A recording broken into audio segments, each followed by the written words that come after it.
The Romans had the idea of a genus loci. Genus loci would be a spirit of a place. And so the Jinn are kind of like a spirit of a place. So they have all of these different desert associations with this genus loci of the Jinn, right? And yeah, they did have a lot of trading between the Arabs down in the Arabic, peninsula and the Romans. They actually had a very good relationship. In fact, in Mecca, they had a lot of Roman gods that were listed, and they were just doing that as a way of showing their respect for all of these other civilizations that they have contact with. So it was less about like worshiping other people's gods as much as saying, hey, your spirits, your ancestors, your genus are welcome here.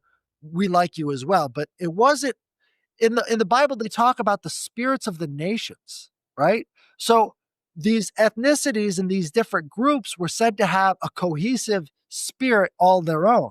And you could see that with their forms of math and art and music and all the rest of the stuff. Those would be like expressions of that group's genius, right? And so we could see that a lot today. There are differences between these different groups, and they have kind of an expression of these genius or the spirit. If you take it from the context of these ancient plasmas, sort of like keeping all of that knowledge and sort of observing it, you kind of have the idea of a cloud keeping the information. And what does it say in the Old Testament when they're traveling through the wilderness? He's a cloud of white stuff by day and a pillar of fire by night. So is this the dusty plasma sort of talking to Earth?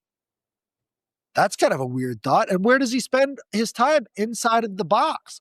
The cloud inside of a box. That's weird. And it lights up. The layman, the chest plate lights up as Yahweh is trying to speak through them. It just, I tap it and now I have lights coming through my cloud in the box. This is getting weird. So this AI might be connected to non-human intelligences in these other cloud consciousness.